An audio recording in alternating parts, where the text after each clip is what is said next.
ಜ್ಞಾನಾನಂದಮಯಂ ದೈವಂ ನಿರ್ಮಲಸ್ಫಟಿಕಾಕೃತಿಂ ಆಧಾರಂ ಸರ್ವವಿದ್ಯಾನಾಂ ಹಯಗ್ರೀವೋಪಾಸ್ಮಹಿ ವಂದೇ ಲಕ್ಷ್ಮೀಪತಿಂ ದೈವಂ ಶಂಖಚಕ್ರಗದಾಧರಂ ವಿದ್ಯಾಮೂರ್ತಿ ಹಯಗ್ರೀವಂ ಶಬ್ದಾರ್ಥ ಜ್ಞಾನಲಬ್ಧಯೇ ಶ್ರೀ ಗುರುಭ್ಯೋ ನಮಃ.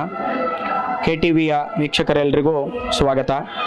ನೋಡಿ, ಇವತ್ತು ನರಸಿಂಹ ಜಯಂತಿ. ನೀವು ಈಗ ನೋಡ್ತಿರ್ತಕ್ಕಂಥ ದೇವಸ್ಥಾನ ಬಂದು ಕನಕಗಿರಿ ಕ್ಷೇತ್ರ ಶ್ರೀ ಲಕ್ಷ್ಮೀ ನರಸಿಂಹಸ್ವಾಮಿ ದೇವಸ್ಥಾನ. ಇಲ್ಲಿ ತ್ರಿದಿನ ಸಂಕಲ್ಪ ಪೂರ್ವಕವಾಗಿ, ಅಂದರೆ 3 ದಿನ ಸಂಕಲ್ಪಗಳ ಪೂರ್ವಕದಿಂದ ನಾವು ಈ ನರಸಿಂಹ ಜಯಂತಿಯನ್ನು ಆಚರಣೆ ಮಾಡ್ತಿದ್ದೇವೆ. ಮೊದಲನೇ ದಿನ ಅಂದರೆ 29ನೇ ತಾರೀಕು ಬುಧವಾರದಂದು ಬೆಳಗ್ಗೆ 10:30 ಗಂಟೆಗೆ ಅಲಂಕಾರ ತಿರುಮಂಜನ ಅಂತ ಹೇಳಿ ವಿಶೇಷವಾಗಿರ್ತಕ್ಕಂಥ ಅಭಿಷೇಕವನ್ನು ಮಾಡಿದ್ದೇವೆ.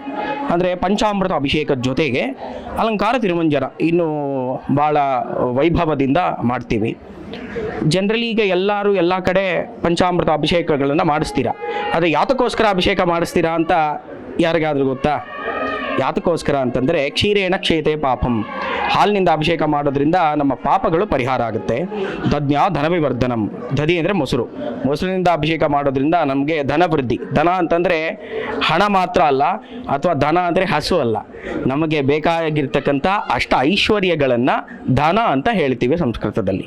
ಮತ್ತು ಆಜ್ಯೇನ ಆಯುಷ್ಯಮಾಪ್ನೋತಿ, ಆಜ್ಯ ಅಂದರೆ ತುಪ್ಪದಿಂದ ನಾವು ದೇವರಿಗೆ ಅಭಿಷೇಕ ಮಾಡೋದ್ರಿಂದ ನಮಗೆ ಆಯುಸ್ಸು ಅನ್ನೋದು ಪ್ರಾಪ್ತಿ ಆಗುತ್ತೆ. ಶರ್ಕರೇಣ ಸುಖಮಾಪ್ನೋತಿ, ಶರ್ಕರ ಅಂದರೆ ಸಕ್ಕರೆಯಿಂದ ಅಭಿಷೇಕ ಮಾಡೋದ್ರಿಂದ ನಮಗೆ ಸುಖ ಅನ್ನೋದು ದೇವರು ಅನುಗ್ರಹವನ್ನು ಮಾಡ್ತಾನೆ.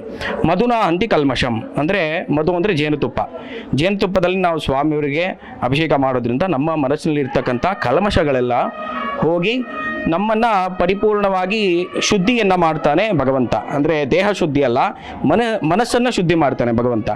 ಈ 5 ವಿಧವಾದಂಥ ಐಹಿಕ ಸುಖಗಳಿಗೋಸ್ಕರ ಪಂಚಾಮೃತ ಅಭಿಷೇಕ ಅನ್ನೋದು ಮಾಡೋದು. ನಾವು ಈ ಜಯಂತಿಯ ಪ್ರಯುಕ್ತವಾಗಿ ನಿನ್ನೆ ದಿನ 29ನೇ ತಾರೀಕು ಬುಧವಾರ ವಿಶೇಷವಾಗಿ ಅಭಿಷೇಕವನ್ನು ಮಾಡಿದ್ದೇವೆ.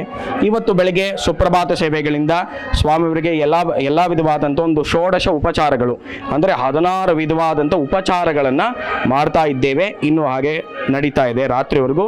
ರಾತ್ರಿ ಶಯನೋತ್ಸವ ಅಂತ ಹೇಳ್ತೀವಿ. ಅಂದರೆ ದೇವ್ರನ್ನ ಲಾರಿ ಹಾಡಿ ಹಾಲು ಕುಡಿಸಿ ಬೆಣ್ಣೆಯನ್ನು ತಿನ್ನಿಸಿ ಮಲಗಿಸುವಂಥ ಒಂದು ವಿಧಾನ. ಅಲ್ಲಿವರೆಗೂ ಈ 16 ಉಪಚಾರಗಳು ನಡೆಯುತ್ತೆ.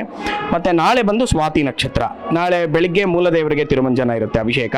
ಸಾಯಂಕಾಲ ಬಂದು 6:30 ಗಂಟೆಗೆ ವಿಶೇಷವಾಗಿ ಲಕ್ಷ್ಮೀ ನರಸಿಂಹ ಸುದರ್ಶನ ಹೋಮವನ್ನು ಮಾಡ್ತೀವಿ.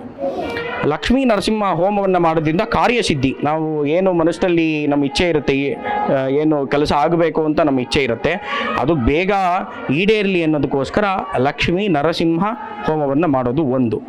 ಇನ್ನೊಂದು ಅಷ್ಟ ಐಶ್ವರ್ಯಗಳ ಪ್ರಾಪ್ತಿ, ಅಷ್ಟ ಐಶ್ವರ್ಯ ಸಿಗಲಿ ಅಂತ ಹೇಳಿ ಲಕ್ಷ್ಮೀ ಹೋಮವನ್ನು ಮಾಡ್ತೀವಿ. ಜೊತೆಗೆ ನಮ್ಮ ವ್ಯಾಪಾರ ವ್ಯವಹಾರಗಳೆಲ್ಲ ಅಭಿವೃದ್ಧಿ ಆಗಲಿ ಅಂತ ಸುದರ್ಶನ ಹೋಮವನ್ನು ಮಾಡ್ತೀವಿ ಭಾಳ ವಿಶೇಷವಾಗಿ. ಮತ್ತು ಶತ್ರುನಾಶ, ಅಂದರೆ ಶತ್ರುಗಳಿಗೂ ಸದ್ಬುದ್ಧಿಯನ್ನು ಕೊಟ್ಟು ಶತ್ರುಗಳು ನಮಗೆ ಮಿತ್ರರನ್ನಾಗಿ ಮಾಡು ಅಂತ ಹೇಳಿ ಪ್ರಾರ್ಥನೆ ಮಾಡ್ತಾ ಸುದರ್ಶನ ಹೋಮವನ್ನು ಮಾಡ್ತೀವಿ.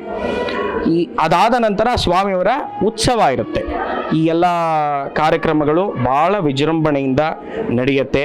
ನೀವೆಲ್ಲ ಯಾರು ನೋಡ್ತಿರ್ತಕ್ಕಂಥ ಭಕ್ತರು ಯಾವಾಗಲಾದರೂ ಒಂದು ಸಲ ಈ ದೇವಸ್ಥಾನಕ್ಕೆ ಭೇಟಿ ಮಾಡಿ ಸ್ವಾಮಿಯನ್ನು ದರ್ಶನ ಮಾಡಿ ಸ್ವಾಮಿ ಅನುಗ್ರಹಕ್ಕೆ ಪಾತ್ರರಾಗಿ. ಶುಭಂ.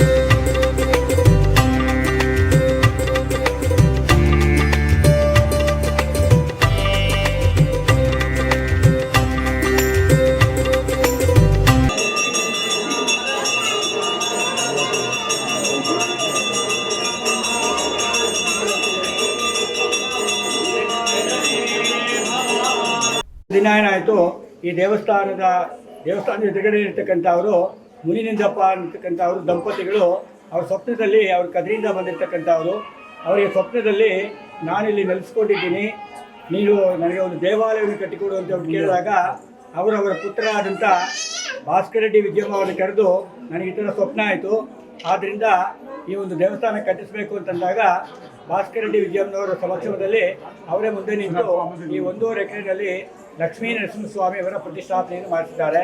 ಈ ದೇವಾಲಯ ಭಾಳ ವಿಶೇಷ ಏನಪ್ಪ ಅಂತಂದರೆ, ಈ ದೇವರ ಕೆಳಗಡೆ ಬಂದು ಗುಂಡಿಕಲ್ ಇರೋದ್ರಿಂದ ಯಾವುದೋ ದೇವರು ಅಂದ್ಕೊಂಡ್ಬಿಡ್ತಾರೆ. ಆ ಉದ್ದೇಶಕ್ಕೋಸ್ಕರವಾಗಿ ಇದೇ ಜಾಗದಲ್ಲಿ ಒಂದು ಎಕ್ಕದ ಗಿಡ ಆಯಿತು. ಆ ಎಕ್ಕದ ಗಿಡಕ್ಕೆ 100 ವರ್ಷದ ಮೇಲೆ ಆಗಿದ್ದರಿಂದ ಅದಕ್ಕೆ ಅದರ ಬೇರಿನಲ್ಲಿ ಗಣಪತಿ ಆಕಾರ ಬರುತ್ತೆ. ಆದ್ದರಿಂದ ಆ ಅರ್ಕ ಗಣಪತಿ ಅಂತ ಅದಕ್ಕೆ ಹೆಸರು. ಆ ಗಣಪತಿಯ ಒಂದು ವಿಗ್ರಹವನ್ನು ಇಟ್ಬಿಟ್ಟು ಅದರ ಪಕ್ಕದಲ್ಲಿ ಒಂದು ವಿಗ್ರಹವನ್ನು ಪ್ರತಿಷ್ಠಾಪನೆ ಮಾಡಬೇಕು ಅಂತಕ್ಕಂಥ ಸಂಕಲ್ಪವನ್ನು ಮಾಡಿಕೊಂಡ್ರು. ಆಗ ಬಂದ ಅಷ್ಟಮಂಗಲ ಪ್ರಶ್ನೆ ಆಗಿದಾಗ ಅದರ ಮೇಲೆ ಬಂದಿರತಕ್ಕಂಥದ್ದು ಆನೆಯ ಮೇಲೆ ಸಿಂಹವನ್ನು ಕೂರಿಸಿ ಎಂಬುದಾಗಿ ಹೇಳಿ ಅಷ್ಟಮಂಗಲ ಪ್ರಶ್ನೆಯಲ್ಲಿ ಉತ್ತರ ಬಂತು. ಅದರ ಪ್ರಕಾರವಾಗಿ ಭಾಸ್ಕರ ಡಿ ವಿಜಯಮ್ಮ ದಂಪತಿಗಳು ಸೇರಿಕೊಂಡು ಒಂದು ವಿಗ್ರಹವನ್ನು ಮಾಡಿಸೋಣ ಅಂತೇಳಿ ಕೃಷ್ಣಶಿಲೆಯಲ್ಲಿ ಶ್ರೀ ಲಕ್ಷ್ಮೀ ನರಸಿಂಹಸ್ವಾಮಿಯವರನ್ನು ಪ್ರತಿಷ್ಠಾಪನೆಯನ್ನು ಮಾಡಿಸಿ ಆ ಕೆಳಗಡೆ ಇರ್ತಕ್ಕಂಥ ಅರ್ಕ ಗಣಪತಿಯ ಮೇಲೆ ಈ ನರಸಿಂಹದೇವರನ್ನ ಪ್ರತಿಷ್ಠಾಪನೆ ಮಾಡಲಾಯಿತು. ಅಂದರೆ ಗಜ ಅಂತಂದರೆ ಆನೆ, ಕೇಸರಿ ಅಂದರೆ ಸಿಂಹ. ಇಲ್ಲಿ ಯಾರ್ಯಾರು ಬಂದು ದೇವರ ದರ್ಶನವನ್ನು ಮಾಡ್ತಾ ಇರ್ತಾರೋ, ಯಾರ್ಯಾರು ಬಂದು ನಿತ್ಯವೂ ಆ ಭಗವಂತನ ಸೇವಿಸ್ತಾ ಇರ್ತಾರೋ ಅಂಥವ್ರಿಗೆಲ್ಲ ಗಜಕೇಸರಿ ಯೋಗ ಯಾರಿಗಾದ್ರು ಇಲ್ಲ ಅಂತಂದರೆ ಅವ್ರಿಗೆ ಉಂಟಾಗುತ್ತೆ. ಯಾರಿಗಿರುತ್ತೆ ಅವ್ರಿಗೆ ಬೇಗನೆ ಗಜಕೇಸರಿ ಯೋಗ ಅನ್ನತಕ್ಕಂಥದ್ದು ಉಂಟಾಗುತ್ತೆ.